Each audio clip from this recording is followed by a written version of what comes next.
Hey everybody, it is almost November. In fact, I believe tomorrow is November. Just if I can put an incredibly specific date stamp to this, so I have to get it done. Tomorrow is November, and that means there's a whole batch of new fall movie preview movies to talk about. So let's go. Fall movie preview movies. Fall movie preview movies is a bad way to put it in retrospect. Those are technically words still. Look, they're real words. They don't mean anything when you put them together, but they are real words. Wouldn't it be funny if we only talked about movie preview movies? Mm-hmm. Just Yeah. I don't even know what that means. Don't worry about it. Can we just talk about the movies that are going to come out in November? Yeah. Starting with November 7th. A lot of big movies are coming out in November, especially on November 7th. I feel like I need to go see a bunch of movies November 7th, and then I can just take the rest of the month off. First up, to talk about Big Hero 6. Yes. Yay. Coming out next weekend. Yay! Right? I mean, bring a kid, don't bring a kid. It's hard to tell from the trailers whether it's going to be good, but there will be funny.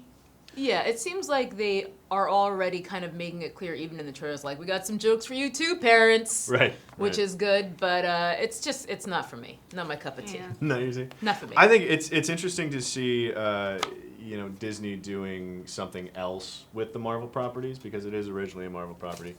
So they're making that money back. And Where they spent $2 billion or something like that to buy them. So Imagine animating a comic book movie. I don't buy it. I don't buy it. But the voice cast is actually really great. Scott Adsit. I didn't realize Scott Adsit is the voice of Baymax. That's which interesting. Is Scott I didn't realize Adsit that either. from 30 Rock. Yeah. Is hilarious, and I feel like he's one of these really underused funny guys. Yeah, I feel like he's just one of these guys who comedy nerds know about, but people just don't know how to use him or something. Right. Yeah.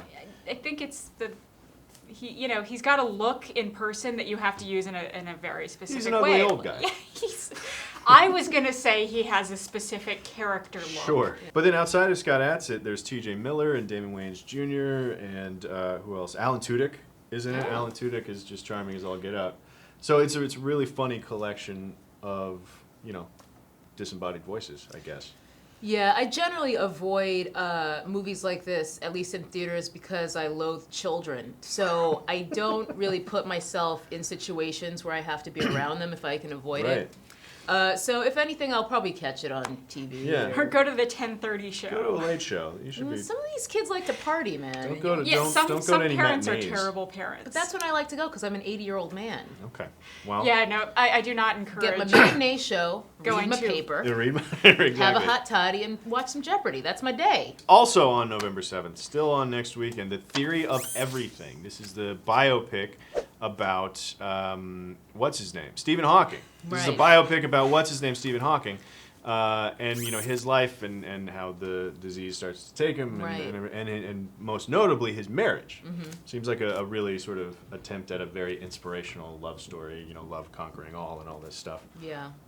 In spite of the fact that he left his wife for the nurse back in the 90s. So knowing that, it puts a weird little flavor It does, to this thing. But I do like a movie where physics is treated as an action sequence. There might be a handful of frantic chalkboard action in this, as his hand starts to shake and. There was a little bit of that in the trailer. He was writing on a sheet of paper, and we had some of that going. I don't think this trailer out-Britished the Theory of Everything trailer. Imitation Game trailer. But it was still pretty British. Super British, yeah. And it definitely just is such Oscar bait. It was one of the most Oscar baity trailers where it's just all right, we've got a guy playing an iconic figure who goes through a massive transformation / deterioration. So this is definitely going to be one of those movies where we're going to be hearing a lot about it come award season. Right. And the director, James Marsh, is he's done documentaries for the most part. So a documentarian shifting into doing a biopic, that kind of that feels right. It feels like he's going to handle the story correctly because it's based on true story, and hopefully he doesn't gloss over anything. Because I feel like biopics leaving his wife. Yeah, I feel like biopics recently just sort of look at the highlights. And Right. So that one seems like a pretty sort of heartwarming. At its best, it's going to be an inspirational, heartwarming kind of biopic. Right. At its worst, it's going to be like schmaltzy lies. Right. I even feel like they were like trying to get you to cry with the trailer, and I was just like, not gonna do it. Not today. I'm not going there with you. Okay, so sticking with November 7th. The next movie up this week is, not this week, next week. The next movie up next week, Rosewater, which is Jon Stewart's directorial debut. He wrote the screenplay and he's directing the film. Yeah, he had to take time off The Daily Show, as we all remember. Yeah. That's when John Oliver filled in and basically spawned a whole new career Said, for John hey, Oliver. give me a whole other show. So if nothing else comes of Rosewater, At least John Oliver have got last a week show. tonight. Yeah. Yeah.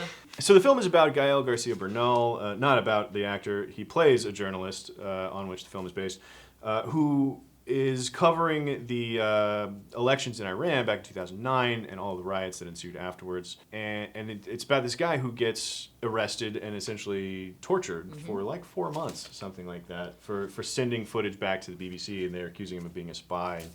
Not a comedy from Jon Stewart. No. Yeah. No. Not a buddy comedy Sure. about, a torturer and his wacky detainee. But it's interesting. The subject matter is obviously something that Jon Stewart is big into because of the way that he handles the Daily Show, and obviously he's handling this with a much more serious attitude. I'm really curious to see this movie. I don't know if I have room on the weekend of November 7th. It'll be out for a subsequent weekend. But it's hard to tell whether what the style is. It's not Right. going to be funny, but I think it's going to have this interesting Jon Stewart sensibility to it, where He is a guy who's got a very interesting voice. when And he he's gets very smart. serious, He's he's very just smart, like yeah. this, and this. He really has a knack for connecting things. Right. So. Well, that's what's made The Daily Show so much better than it was when it was Craig Kilborn's Daily Right. Show, because you're getting real information and real news. It's just through a filter that's much more enjoyable. So, I'm going to go out on a limb here, but for all the November 7th movies, this is the one that I am the most excited to see and the one that I'll probably be seeing on November 7th, unless we get a screening. Whoever's watching, PR people. But I think I'm just the most interested to see what Jon Stewart does with this, because I just have tremendous respect for him and utter curiosity to see him tackle something that is purely dramatic. Right. So I don't have to worry about the crowds either. Basically just going based on my faith in Jon Stewart, Yeah. I think, and also not wanting to deal with the interstellar crowds. Sure. Segue Straight into another November 7th movie that we're all going to go see, and we've talked about it so much on the channel that I don't even know that we need to talk about it at the moment. I feel like Interstellar comes out next weekend, November 7th. The only thing left to say is, we know we're all going to see it. know we're all Yeah, gonna we're all see it. kind of It's- mad about it too. We all resent that we know we're gonna see it. I'm curious. The trailers are carefully showing not very much at all. Which is fine. Which I'm is fine with fine. The trailers are actually starting to blend with his Lincoln commercials for me. McConaughey's Lincoln Right. commercials are fusing with the Interstellar trailers because they're equally confusing. that. Yeah. The majority of Nolan movies, I find that I like them, and then my fondness for them sort of declines with time a lot of times. Well, what's happening is the discussion about Christopher Nolan as a filmmaker has become so divisive, I feel like, that the fact that Interstellar comes out on November 7th, what that really means is that the discussion about Christopher Nolan will start on November 8th again. Right. And the reviews are starting to come in, and the reviews are very divided as well. Some, there's a lot of, it's brilliant and gorgeous and beautiful, and there's a lot of, I don't give a shit about any of this. Ultimately, I think this one's just going to be split down the middle again, because Christopher Nolan has gotten to the stage where there's the fans of Christopher Nolan who will defend him no matter what. Right. And there's the people that sort of feel like it's cool to hate Christopher Nolan. And then there's Right. people who legitimately just don't really like Christopher Nolan that much. Yeah. Honestly, So- let me revise my previous statement. It's not so much that my opinion of all the Nolan movies declines. It's that my opinion of the Nolan movies are as divided as the overall opinion of him. Like, and I they've been really tempered liked, by the discussion of him as a filmmaker. Yeah, no, I legitimately liked and still like Memento and Inception, and the Dark Knight trilogy. I'm like, yeah, that was great, I guess. What's weird is, like, I've never hated any of Christopher Nolan's movies, but after they come out, inevitably the next week, like, I feel like the bad guy for just kind of not liking it that much. Yeah. Yeah. You know? So we're all going to go see that November 7th, along with, like, 11 other I'll movies. see it November 14th. I'll see it at some point. But on November 14th, it's going to have to compete with Foxcatcher, which Foxcatcher looks kind of bat crazy to me. Yeah. And I'm excited about it. Bennett Miller is the director. He did Capote. He did Moneyball, both of which were nominated for all kinds of Oscars, including Best Picture, Best Actors, all that good stuff. But it's based on a true story about these Olympic wrestling brothers and their relationship with a multi-millionaire benefactor in John DuPont, which just doesn't make sense to me at all. No. And the fact that it's a true story is kind of amazing. I don't know anything about the true story, which I'm Me neither. not going to look it up at all until I see the movie. But Carell and the fake nose, And the being teeth. an asshole, like, I can't wait for that. Yeah. I honestly knew nothing about this movie before watching the trailer immediately before we came in to shoot this video. So I was kind of taken aback. I was just like, what is this? Yeah, like, I right? assumed it was going to be a funny movie. It's just like, oh, Channing Tatum and Steve Carell, Yeah. odd couple, play. And I was just like, what the what? Like, it was crazy. And Yeah. I think because it was such a crazy reversal of my expectations, I almost just didn't know what to Yeah. make of it. So just out of curiosity, I think I have to see this one. Yeah, and it's a true story that, again, I don't know anything about it. I don't know Yeah. how it wraps up. Because so many times you hear about how things wind up. And in talking about the Stephen Hawking thing, it's like, I know he gets divorced from his wife, so that's going to temper my whole experience with the movie. Sure. But I don't have a clue what's going to happen. And I think with it's this. smart not to do any research, not just before seeing this movie, but in general. Yeah. So, yeah, and the way the trailer Just say ends, whatever you want, and somebody will tell you if you're wrong, and it'll go away. fix it in post. And at the end of the trailer with Carell in the gym with the gun, just like at his side, it's just like a very powerful image Yeah. and way to end that trailer. So I'm on board. I mean, I don't know if it's going to be a good movie by any means, because Steve Carell doing something dramatic makes me kind of like, no. Did you see The Way Back?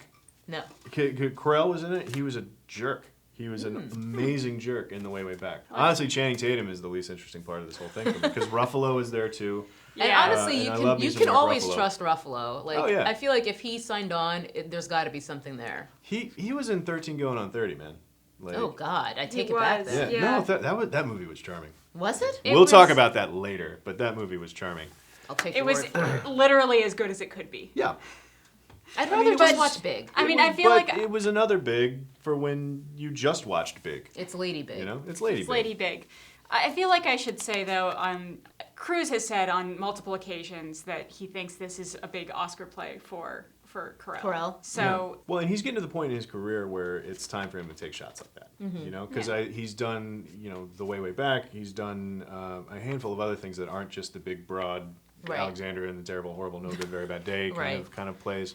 So he's done a handful of more interesting plays here lately, and then, so he's like sort of preparing to take this swing, and it looks like it's going to be great. And with Bennett Miller doing it, like I believe in him.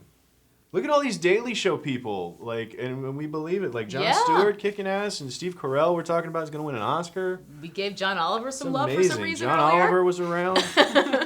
Look, that's a great show if you're not watching that show. You Last really Week need to Tonight be. is outstanding. So Foxcatcher is going to be good. Going to win some Oscars. You'll have At least multiple. that's what they're hoping. You'll have Yeah. multiple chances to see it. You can see it in November, and then they'll probably put it back in a bunch of theaters in January, February, just to remind you to vote for the Oscar. Yeah, and That's if not you- how it works. if you That's live not how it if you works at live in all. the LA area, you will definitely see some for your consideration ads. Oh, Oh, sure. sure. Yeah, all over the place. So, moving on to the legitimate Oscar contender that also comes out November 14th. Dumb and Dumber 2. That's T.O. Yeah, T.O. Not even Dumb and Dumber also.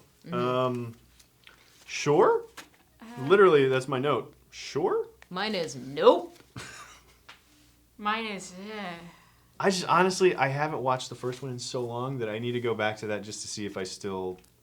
If it Because holds up. that's a movie that I enjoyed so much when I was younger, and I just left it there. Yeah. Like I haven't Same. gone back because I'm just gonna leave it there, and I'm gonna remember it fondly, and that's that. And I don't wanna It might still tarnish hold it. up. I don't know. It might still hold up for all I know. Thinking about it, it was gut-bustingly funny, the original, but it was Right. also exhausting and just how relentless it was. Mm-hmm. It was what Act 3 of Jim Carrey's coming out party. Yeah. Because Yeah. it was Ace Ventura, it was The Mask, Yeah. and then it was Ace Ventura 2, and then it was Dumb and Dumber, Right. right? It I was believe so. somewhere Something like that. somewhere Actually- in there. So Jim Carrey was exploding, and the Farrelly brothers were still doing good work. Yeah, I mean, I don't think Um, there's something about Mary had happened yet, so they were still on the upward Yeah. trajectory Yeah. for sure. And now looking at the sequel, Jim Carrey is coming off of what? Kick-Ass 2 and Oh God. Mr. Popper's Penguins and Holy stuff like fuck. that. And then the Farrelly brothers did the Three Stooges movie, and they did like Were I just they don't. involved with the Dumb and Dumber prequel, or did they just? I'm sort sure of they were just license producers. It? I don't Okay. think they directed it. They But just collected. point money. is, like, none of these people are honestly. Jeff Daniels has the best like pedigree at the moment Yeah. of this whole crew. So I don't know. It's It's gonna be a almost trick. like, why is Jeff Daniels doing this? Yeah, exactly. You don't need this. I mean, it must just be fun. Like, if it's just them having fun and it turns out to be funny, great. For me, it's an issue of do I want to go back and really revisit how funny that movie was to me at the time. Yeah, I'm not optimistic. It sort of almost reminds me of a more extreme version of what just happened with Anchorman, where Anchorman took a really long time before the first one and the Right. second one, and it was almost like, it's too long, and this just is not as funny as the first one Yeah. was. It's almost damaging the first movie with the second one. And this one, I don't know, man. Like, I am not optimistic, and I do not plan to see it. Yeah. Unless we get a screening. Hey. Yeah. So Scalding anyway, look, myself. I'm pulling for it. But I'm pulling for it. Moving on to the next weekend, November 21st. This is another movie we talked a lot about here on the channel. Imitation Game comes out November 21st. Again, the most British movie that ever British. The most BAFTAs. They'll get all the BAFTAs, I think is what we decided. The bathtub of BAFTAs. Right. The bathtub. So, and this is going to be another. I mean, it'll be Steve Carell and Benedict Cumberbatch and what's his name, Stephen Hawking, up for Best Actor. Eddie Academy. Redmayne. Eddie Redmayne, up for Academy Awards probably. So, Yeah. I mean, it looks great. Yeah, I mean, we've already established that I'm going to see code it. breaking, history, math, Yeah. Math, computer, like proto-computer science. right? Yeah. Action think- sequences featuring magnetic reels. Right. To a lesser extent, Keira Knightley.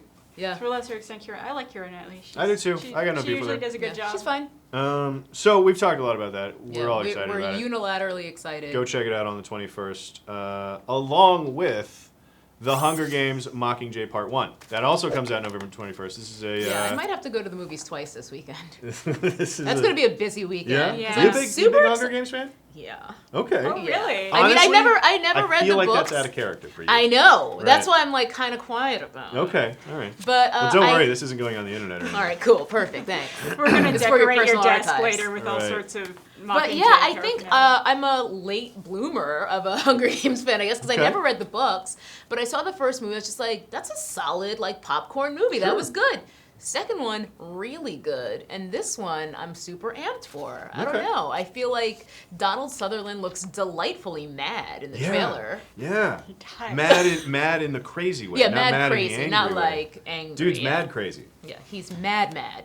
Right. And the interesting thing about this one is that it's the least popular of the books for some It reason, is. which that is right? weird. It's- It was my favorite of the books actually, Each because it was actiony and it was dude stuff less than chick stuff. I think. See, Um, I was given the books as a birthday gift, but I've held off on reading them because I actually don't want to know what happens until I see the movie. Because Okay. I feel like I can still enjoy the books after having seen the movie, but maybe not wanting to know the plot or knowing the plot rather, will like take Yeah. away from my enjoyment of the movie potentially. I feel like the third book was the most cinematic in terms of like the set pieces and the action and everything like that.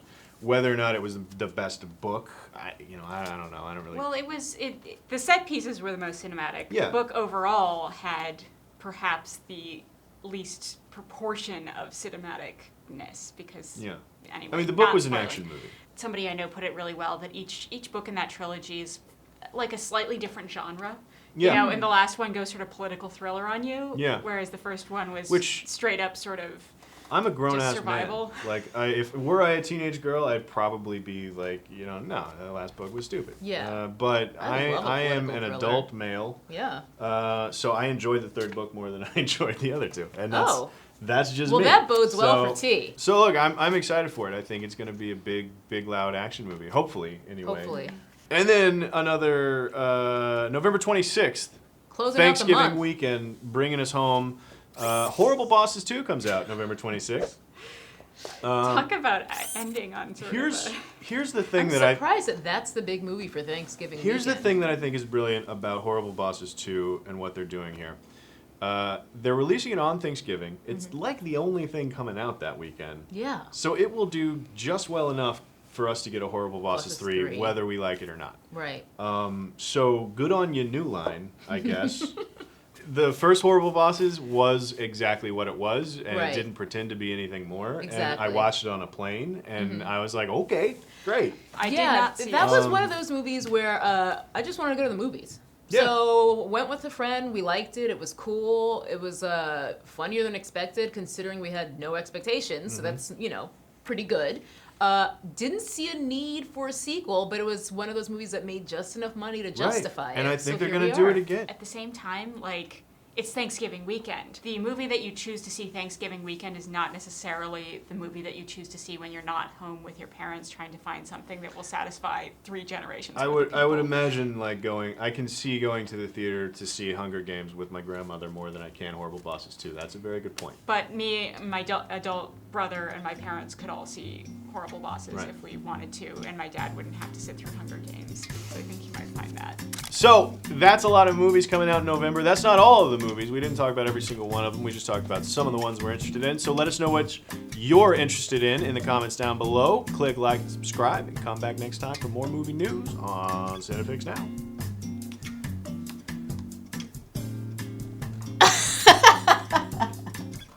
I think that was it, right? I think that's good enough, right? It was probably good enough.